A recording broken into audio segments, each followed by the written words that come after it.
안녕하셨습니까? 오늘 아침 해를 받으면서 녹화를 하고 있습니다.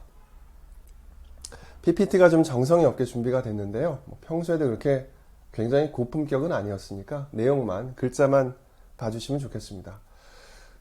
식량 자급률, 우리나라의 식량 자급, 곡물 자급률은요, 25% 정도 됩니다. 75%를 수입을 하고 있는데, 이러한 상황에서 우리가 이렇게 쭉 수입에 의존하는 것이 맞느냐? 한편에서는 뭐 할 수 없는 상황이다. 한편에서는 자금률을 늘려야 한다. 이런 의견들이 많이 이어지고 있는데요. 마침 어제 우리나라의 사실은 쌀이 아니라 쌀을 재배하는 농민들이죠. 벼를 재배하는 농민들을 지키고자 하는, 농민을 지키는 것은 농촌과 우리 문화를 지키는 건데요. 양곡관리법이라고 하는 것이 통과가 됐는데요. 아무튼 우리 식량을 지금 이렇게 해외에 많이 의존하는 것이 좋은 것일까?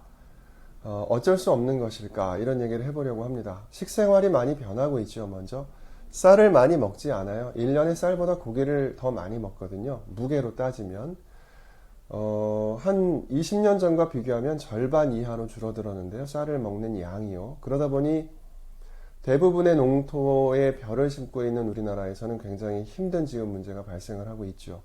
또 기후위기라고 하는 것이 우리 눈앞에 와 있는데, 기후위기 때문에 곡물 생산량이 그렇게 안정적이지가 않고요. 전쟁도 일어납니다. 우크라이나 전쟁 같은 전쟁도 일어나지요. 또 이런 기후위기나 전쟁이 없다고 하더라도 해외에서 수입되는 대표적으로 밀, 옥수수, 콩 같은 3대 곡물은 대부분이 유전자 조작식품인데요. 이것의 유해성이 여전히 우리에겐 무릎으로 남아 있어요. 자, 이 식량 자급이라고 하는 것이 과연 해결 가능하냐라고 하는 물음과 그것이 반드시 필요한 거냐라고 하는 물음을 던지고 있는데요. 모든 곡물을 다 우리나라에서 직접 생산을 해야 하는 것일까? 자, 수입에 의존할 수밖에 없다라고 하는 주장에는 지대와 인건비의 문제가 있어요. 세계 어느 나라도 자기가 먹을 곡물을 다 그 안에서 해결하지는 못한다. 그러니 우리나라는 지대가, 땅값이 높은 편이죠. 매우 높은 편이고요. 그 다음에 인건비도 높은 편입니다. 이런 생산 조건에서 국제 곡물과 가격 경쟁을 하는 것은 사실상 불가능합니다. 지금 우크라이나 전쟁 때문에 세계 밀 가격이 상당히 많이 높아졌는데도 불구하고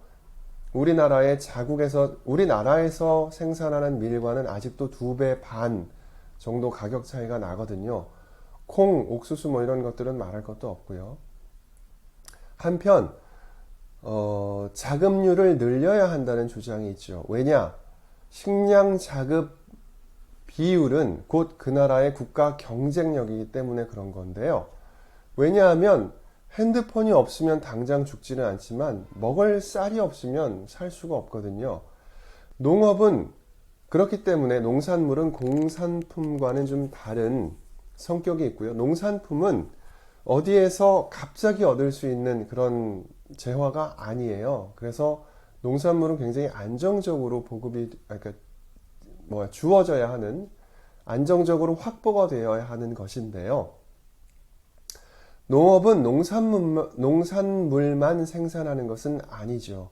아침이라 발음이 좀 안 되네요.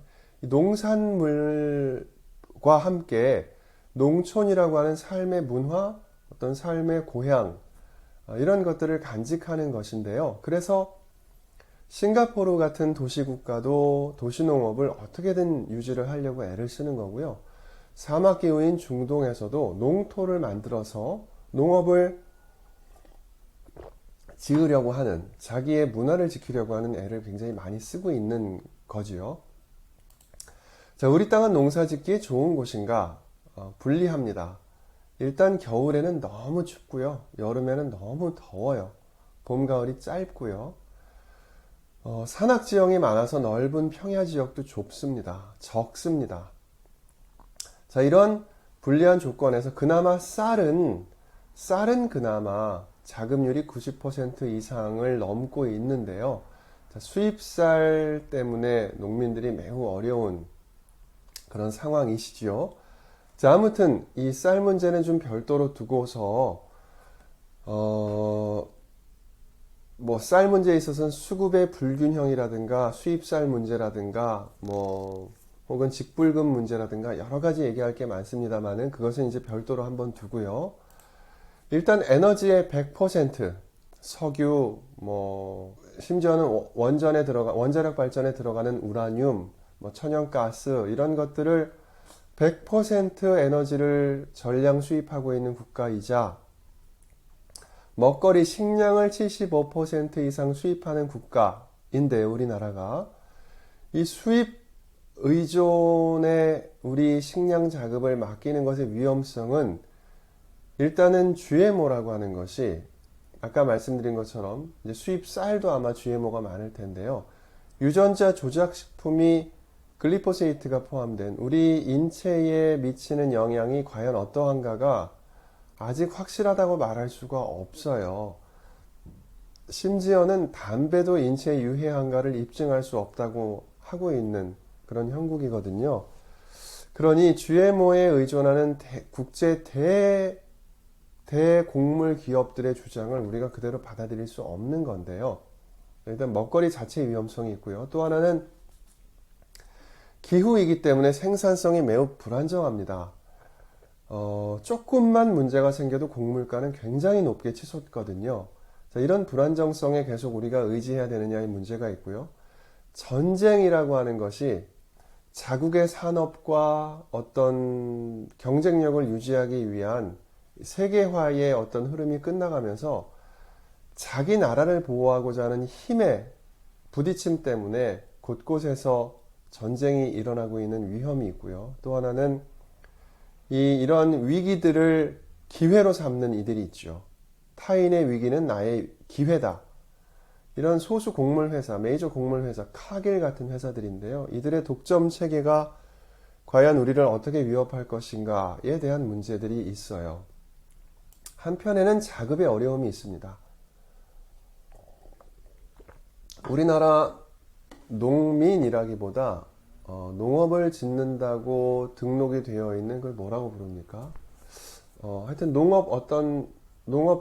농업체라고 말해야 될까요? 그 평균 연령이 70세 이상이에요. 자, 농민과 농사를 짓는다고 등록한 그 법인격이라고 할까요? 그것은 좀 달라요. 남성이 여성보다 훨씬 많기 때문에 실제로는 여성 농업 인구가 더 많은데요. 그럼에도 불구하고 이 법인체들이 직불금이나 보조금을 받기 때문에 남성 중심, 농촌도 남성 중심으로 법적으로는 그렇게 구성이 되어 있는 거죠. 아무튼 평균 연령이 70세가 넘고요. 농경지는 좁습니다. 일본의 한 3분의 1인가 밖에 안 되고요. 독일 같은 나라의 10분의 1 밖에 되지 않아요. 경작지가. 그래서 우리는 소농들이 많죠. 1헥타르가 아마 3,000평 정도가 될 텐데요. 1헥타르 미만의 소농이 70% 이상, 75%인가 이상이에요. 우리나라는. 그러니까 농민들이 농사를 지어서 먹고 살기가 매우 힘든 나라라는 뜻이죠. 유기농법은 농사를 짓는 분들의 말을 들어보면 사실 굉장히 어려운 것이 사실이고요. 이 유기농법이 전국적으로 확대가 되어서 식량 자급의 발판이 될 것인가에 대해서는 의문이 있는 것도 사실이에요. 자, 유통과 직거래도 굉장히 어렵죠. 바로 옆에 이제 제가 있는 본당 녹양동은 근처에 농민들이 농사를 지은 쌈, 채소나 이런 것들을 직접 사서 먹는 분들이 있기는 한데요. 농민들이 자기 농산물을 직거래할 수 있는 유통망을 만든다거나 그 소비자들의 욕구를 맞춘다는 것은 대단히 힘든 일이거든요. 농민들이 절반 3분의 1 가격에 그냥 넘기더라도 차라리 그런 게 편하다고 말을 하기도 해요. 자, 이런 상황에서 식량 자급은커녕 농업이 지속 가능한가 자체가 지금 의문스러운 것이 우리나라의 현실이에요. 자, 그래서 이제 이런 수입에 의존하는 것에 대한 어려움도 있고 자급하기도 어려운 상황에서 어쨌거나 우리 식량 안보를 지켜내야 되는데, 한편으로는 농업을 지지하기 위한 농업보조금이라고 하는 것이 있는데요. 농업보조금은 왜 주는 것이냐면 선진국일수록 많이 주는데요. 이것은 농업이라고 하는 것이 공공재의 가치가 있다는 것을 인정하기 때문이에요. 다만 그 농업보조금이 될 때에 그것이 투명하게 지급되고 실제로 농사를 짓는 사람에게 투명하게 지급이 되고 또 그 효율성이 문제가 되는데요. 우리나라의 농업 예산은 3%, 60조가 조금 안 됩니다. 전체 예산에요. 3% 정도가, 아니야, 20조요. 말을 잘못했네요. 20조가 조금 안 되는 18조인가 그런데요. 3%가 조금 안 되는 비율인데요. 이 농업 예산안에 공익형 직불금이라고 하는 것이 있고요. 또 수당이라고 하는 것이 있는데요. 자, 이 쌀 문제와 관련해서 공익형 직불금과 수당에 대해서는 따로 말씀을 한번 드려볼게요. 자, 이것이 어떻게 해야 효과적으로 운영이 될 것인가가 지금 고민하고 있는 고민거리죠. 어제 통과된 양곡관리법에서는 쌀 시장 격리라고 하는데요. 그러니까 수요보다 더 많이 공급된, 더 많이 생산되거나 혹은 수입된 분량의 쌀을 미리 예측을 해서 그것을 시장으로부터 격리시켜서 정부가 미리 수매를 하고 그럼으로써 쌀의 가격을 안정시킨다라고 하는 것이 양곡관리법인데, 자, 예전 법은 정부가 개입할 수도 있다라고 하는 문건이 있었다면 정부가 개입을 해야 한다라고 이제 바꿨다고 하는데요. 이것이 얼마나 효과가 있는지 또는 그 시장 격리를 할 당시에 정부가 수매하는 가격이 과연 어느 정도가 적정한 것이냐에 대한 문제가 아마 남아있을 텐데요. 이 쌀 수매 가격에 대해서 지금 생산지에서는 20kg에 아마 4만 원이 조금 넘는 가격에 수매가 되고 있고요. 여러분이 사는 가격은 10kg에 4만 3, 4천 원 정도가 판매가 되기도 하는데요. 자, 이 농민들이 농사 지을 수 있는 그 땅 안에서 대부분 소농이니까요. 그 땅 안에서 농민들이 1년 내내 농사를 지었을 때 생산할 수 있는 쌀의 양이 있을 테고 그 쌀을 팔았을 때 얻을 수 있는 소득이 있는데요. 자, 이 쌀의 수매 가격은 최저임금이라고 하는 도시 생활 노동자의 임금과 좀 비교를 해볼 필요가 저는 있다고 생각이 돼요. 자, 그렇고요. 또 의무 수입량이 지금 40만 톤이 넘게 반드시 들어오고 있고 거기에 대한 관세율도 아마 계속 인하가 되는, 줄어드는 아마 과정일 텐데요. 밥 짓는 쌀, 우리가 먹는 쌀도 지금 GMO의 수입쌀이 들어오고 있는 상황이에요. 이것도 굉장히 어려운 상황이고, 생산자의 삶이, 농산물 가격이 이 농산물을 생산하는 생산자의 삶을 그래도 가장 인간적인 삶을 유지할 수 있을 만한 가격인가에 대한 문제도 있는데요. 자, 오늘은 제가 어떤 해결책을 제시할 수 없는 너무나 어려운 문제 앞에서 그냥 이러저런 문제들을 한번 나열해 봤어요. 여러분이 생각해 보시라고.